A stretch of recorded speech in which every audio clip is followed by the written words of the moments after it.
Assalamualaikum warahmatullahi wabarakatuh. Di sini saya akan menjelaskan mata kuliah Kimia Organik. Nama saya Azizah dengan NIM 2448201095. Dosen pengampunya yaitu Bapak Hari Ade Saputra, MSI. Baik, di sini saya akan menjelaskan materi amina dan protein.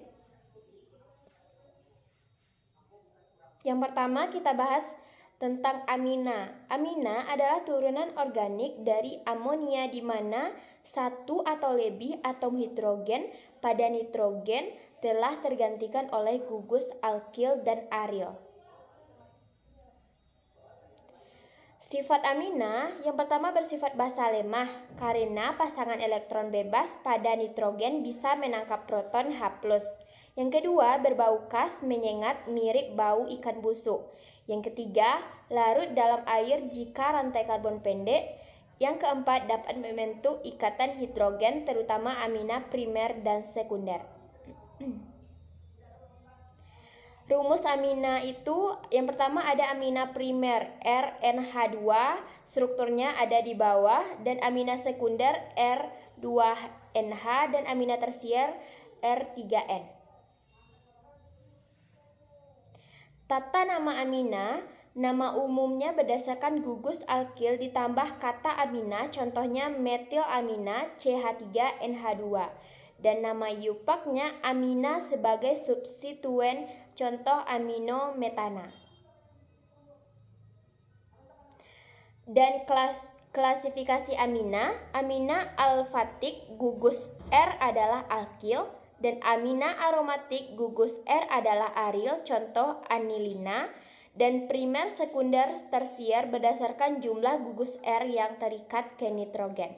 Dan kegunaan amina yaitu obat-obatan antihistamin misalnya difenhidramin, antidepresan misalnya amitriptilin, dan prekursor dalam sintesis obat misalnya anestesi lokal, zat aktif pada antibiotik misalnya streptomycin, vitamin dan neurotransmitter misalnya dopamin, serotonin adalah turunan amina.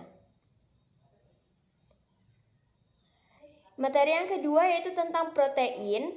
Nah, protein adalah makromolekul biologis yang tersusun dari rantai panjang asam amino terhubung oleh ikatan peptida. Protein sangat penting untuk struktur, fungsi, dan regulasi sel dalam makhluk hidup.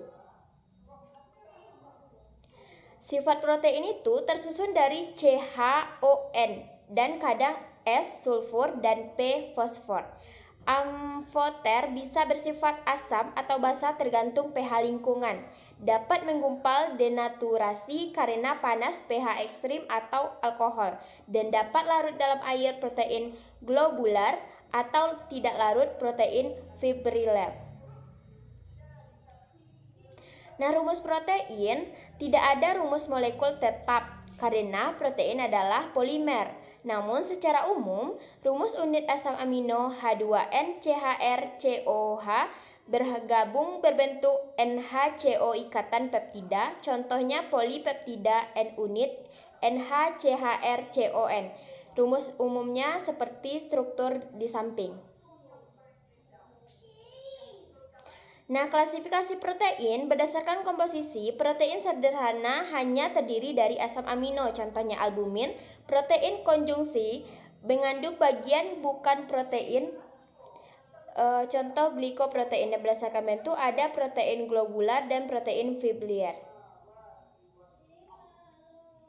Ada kegunaan protein, enzim mempercepat reaksi biokimia, contohnya amilase, lipase, dan hormon protein seperti insulin dan antibodi, transportasi, dan struktural.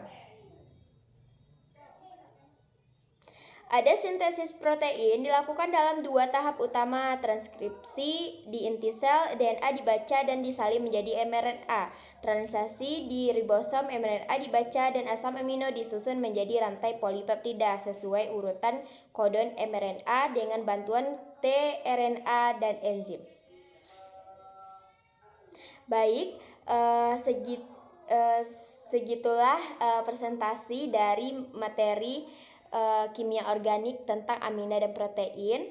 Assalamualaikum warahmatullahi wabarakatuh.